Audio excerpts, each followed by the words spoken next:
Hi folks, this is Darren Matney with Matney USA Custom Bender Guitars in Rockwell, North Carolina.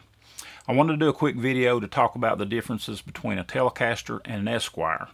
I've been getting a lot of questions on that. I've got a Esquire build available with a Matney USA B Bender in it, and that's prompted a lot of questions about the differences between a Telecaster and an Esquire. So basically, an Esquire is a single pickup version of a Telecaster. It's still wired to a three-way toggle, and it gives you some extra tonal options. So I'm going to explain those to you. In the middle position, you've got your volume and your tone in the circuit, and it basically sounds like you have a Telecaster flipped with the bridge pickup selected. So when you flip the switch to the back in an Esquire, you cut the tone control out. So it bypasses the tone control, so it makes it a little brighter. Because tone control, even if it's turned all the way up, will filter a little brightness out. So it makes it a little brighter, and it seems to be a little louder. And it works great for when you're in the middle position and you have your tone set back some for a rhythm tone, and you want an instant solo boost. You flip it back, and it gets louder and brighter all of a sudden. So that works great for that. And then in the neck position, it brings in another capacitor, which is wired up to give you an out-of-phase type sound, sort of like a fixed wah. It works really great with distortion and overdrive, gives you like a ZZ Top type sound. So anyway, in the middle position, it's got the volume and the tone in the circuit, so I'll show you what that sounds like.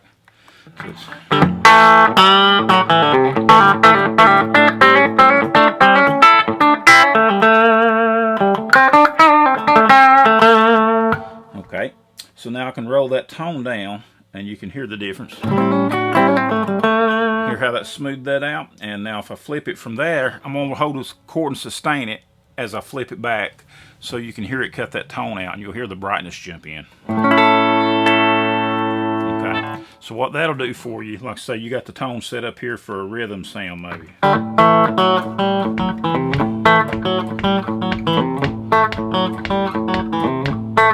And you want to do a solo, you flip it.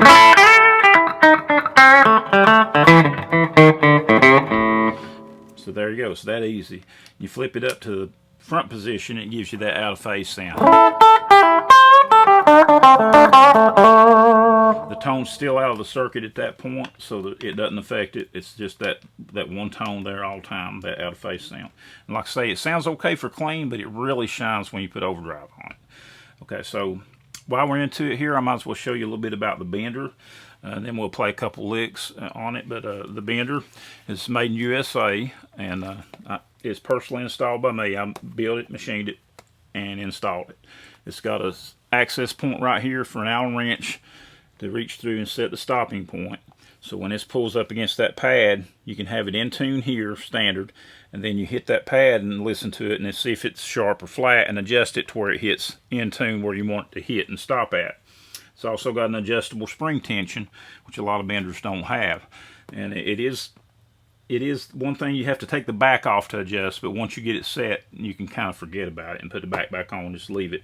But some Benders don't even have an adjustment for the spring tension, which can be a hassle if you want to change it. So you can set this anywhere from super easy to super heavy. And why would you want to change it? Say if you're in the studio all day, you don't want to have a hard pull on your shoulder. Hours and hours of that from a sitting position can get painful on your shoulder.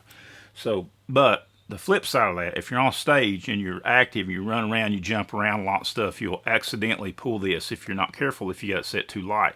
So you can set it up as heavy as you want to where it actually takes a lot of pressure to bend it, and you know you're not going to accidentally activate it.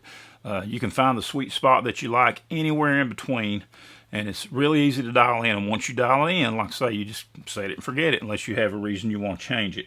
But I'm going to do a couple licks on the Bender. I'm going to start with the volume rode just slightly back and the tone rode back just a little bit, and get that kind of a sweet, mellow steel guitar sound.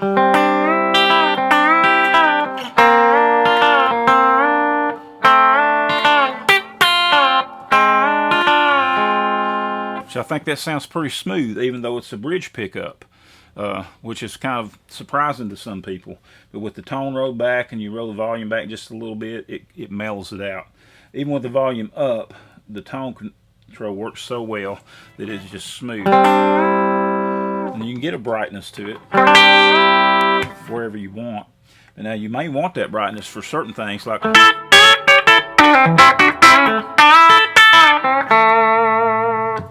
but I like it back just a little bit.